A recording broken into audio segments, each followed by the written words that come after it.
Good morning, ladies and gentlemen. Thank you very much, Bob.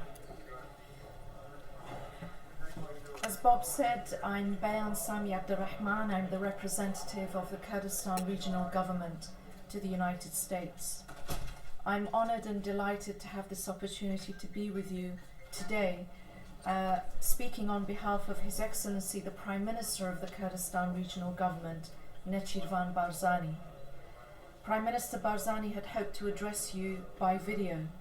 However, he was unable to do so, and I apologize. The Washington traffic almost made it impossible for me to do so as well.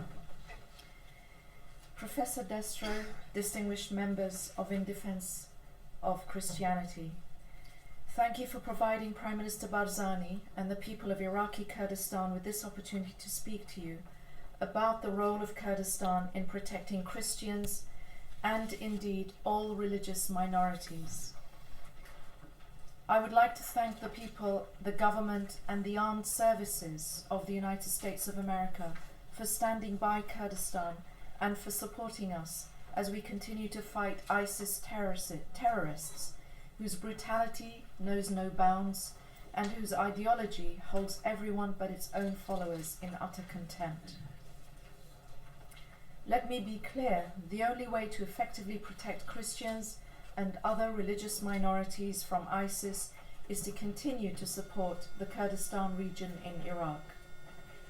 That means continuing to support our Peshmerga, who are the most effective ground force against ISIS, and continuing to support our government as we struggle to provide healthcare, education and basic services to the nearly 2 million people who have taken refuge with us. Our own population is only 5 million. It means recognizing that Kurdistan is in fact a safe haven for all religious minorities and refugees threatened by ISIS. My government is today protecting more than 1.5 million displaced people from within Iraq, Christians, Yazidis, Shabaks, but also Shia and Sunni Muslims, as well as over 250,000 Syrian refugees. I would like to be very clear with you all that what the religious minorities are suffering is genocide under international law. But we need world leaders, the UN, the United States, Canada, European Union, Russia, China, and our regional neighbors to join us and publicly use the word genocide to describe what is happening to religious minorities in Syria, Iraq, and elsewhere in the Middle East and North Africa. We need the world leaders to declare that the Kurdistan region in Iraq is a safe haven where all religious minorities are protected, to consider whether to designate other areas of Iraq, such as the Nineveh Plain, as a safe haven too, so that religious and ethnic minorities targeted by ISIS can return to their homes and live in peace and in protection.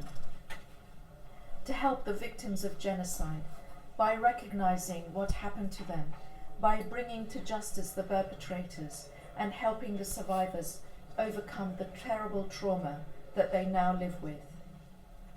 The media also has a role to play. We need the media to use the word genocide when reporting from the region.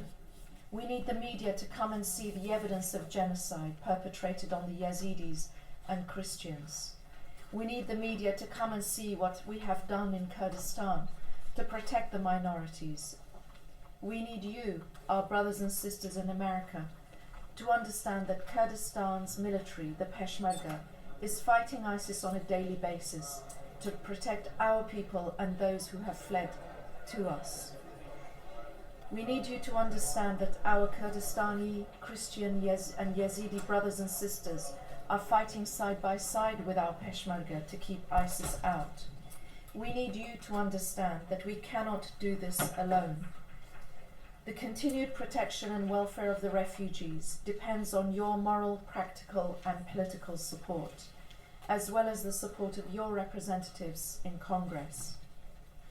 Ladies and gentlemen, you can make a difference. After the horrific violence of ISIS, our people need to see compassion and kindness, understanding and support.